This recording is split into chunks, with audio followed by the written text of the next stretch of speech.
in this day and age, if you're doing a character journey about a black detective, you can't tiptoe around the fact that there are questions about social and economic justice and racial justice. And there's even a conversation going on that we're all aware of between law enforcement and the black community. And if you want to be honest in your storytelling, you can't tiptoe around that.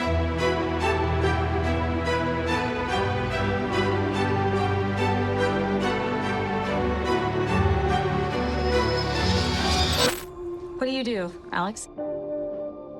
I'm a detective. You mean you're a cop? Metro PD. We joined the force together. No, I got it!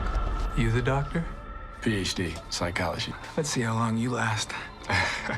But you can call me Detective Alex Cross. With all due respect to the previous incarnations of Alex Cross, this one's like definitely been my personal favorite, really because it takes an unabashed exploration of race and social justice more than the other versions. So what led you down that particular path in adapting these iconic stories from James Patterson? No, I really appreciate you saying that. I think for me, I just felt like, we had a unique opportunity here and we should take advantage of it, especially telling this story through television where I have a little more real estate.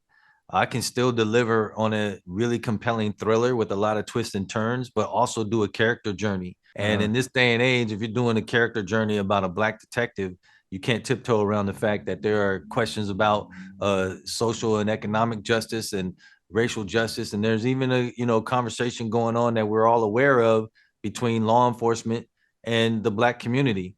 And if you want to be honest in your storytelling, you can't tiptoe around that. And I think audiences will appreciate the fact that we don't tiptoe around it. We actually bake it into the fabric of the show through our characters organically. And that way we're not preaching, but we're also not lying. Yeah, absolutely. I felt that, and that's what really resonated with me as well. I greatly appreciated the way y'all tackled that. My second question is, I saw an interview that you did a little while ago where you spoke about getting your first writing gig on the show Burn Notice. Now, obviously, the TV landscape was very different back then as compared to now. But, as an aspiring writer myself, I worry a little bit about the post-strike era, the streaming era, that the barrier for entry is just a little bit harder to get into. Do you have any advice for new young writers who are trying to get into the game? First of all, I think, and this is tough to do, but you should put aside any sort of evaluations about what the business is. I've never seen any generation come into Hollywood and people say it's going to be easy. So it's always going to be tough. And I think what you really should be driven by is your need to tell stories and how you want to tell them. So that's one thing, because you can talk yourself out of some things if you listen to people say, oh, it's tougher than ever.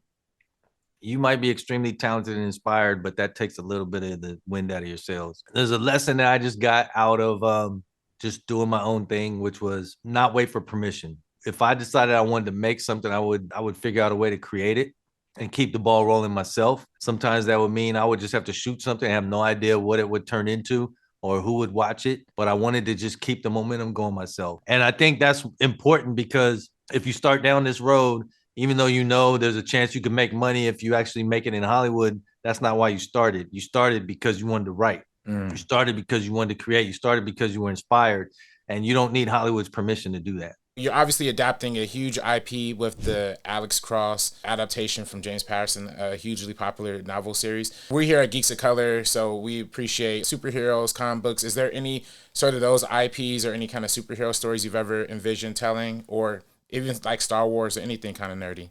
Yeah, I mean, I'm a big fan of sci-fi because I love the idea of Afrofuturism, because I think we've been left out of that. There are a couple of things that I would like to do. One of them is Static Shock. And the other one is, I spent some time when I was younger where I was unhoused.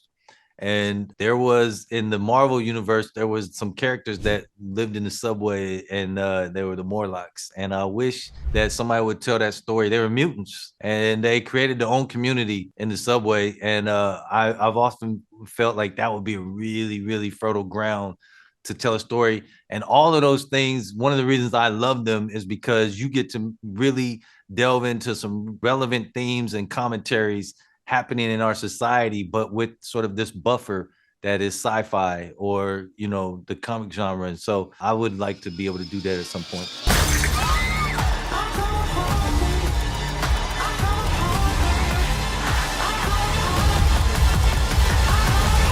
You think you can stop him? I know I can.